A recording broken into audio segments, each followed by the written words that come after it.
park is particularly blessed in that it has these two huge parks which can really provide an escape from city life that is very rare. I've traveled all over the world. There are very few parks like this in the world, let alone in the United States. You know what I love about Riverside Park is that it's not overly curated, if that makes any sense. Like literally, you'll be walking down and you'll go from amazingly beautifully curated beds, and then you'll be like in this really wild random place where it feels almost a little like you're not in New York, right? There is something a little unexpected about Riverside Park.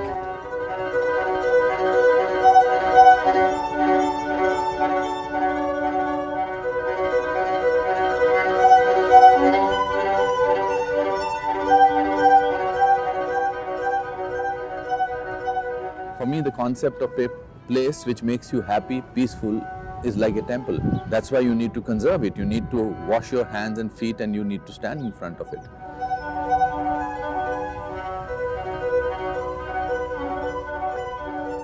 Taking a moment to touch a plant, smell a plant, feel the earth, hear the surroundings. Taking a moment where a student holds a praying mantis for the first time in their life, this organism, this creature that is just crawling through the space, using the site.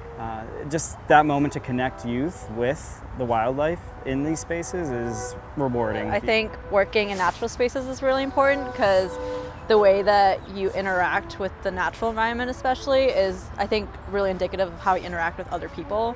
So for me, Riverside Park is sort of part of my life. I play tennis here, I run here, my kids played all kinds of sports here. And I think having it so close, it's one of the reasons, honestly, I don't move. I keep thinking to myself I should do something hip and move downtown, but then I lose the park and I lose this beautiful neighborhood. Without volunteers, this could be a bit unattainable.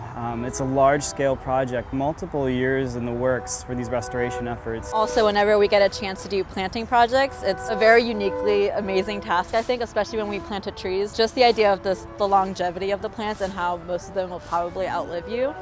Just being able to place that and add something to your environment, I think is really valuable. Every time you walk around a park, you realize how much needs to be done to keep these parks as fabulous as they are. So Riverside Park Conservancy takes care of 6 miles of parkland, starting at 59th Street and going all the way up here to the Little Red Lighthouse under the George Washington Bridge. High on a hill was a lonely goat herd, lady yodelee, yodelee, hee-hoo. Loud was the voice of the lonely goat herd, lady yodelee, yodeloo. Folks in a town that was quite remote heard, lady yodelee, yodelee. Lusty and clear from the goat herd start heard, lady yodelee. Here we are, the Riverside Park Conservancy works every day. We work side by side with the Parks Department.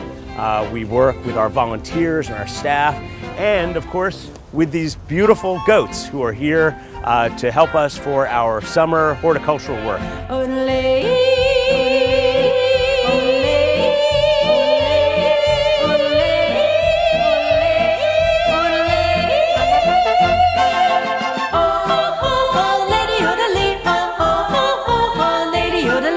And this is what the Conservancy is all about.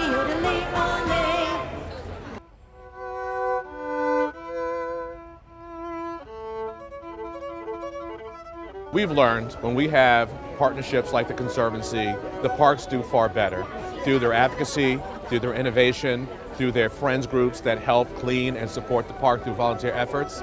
It really makes it a successful park. And so we're so grateful for the work of the Conservancy and how they help us support this incredible gem of Riverside Park.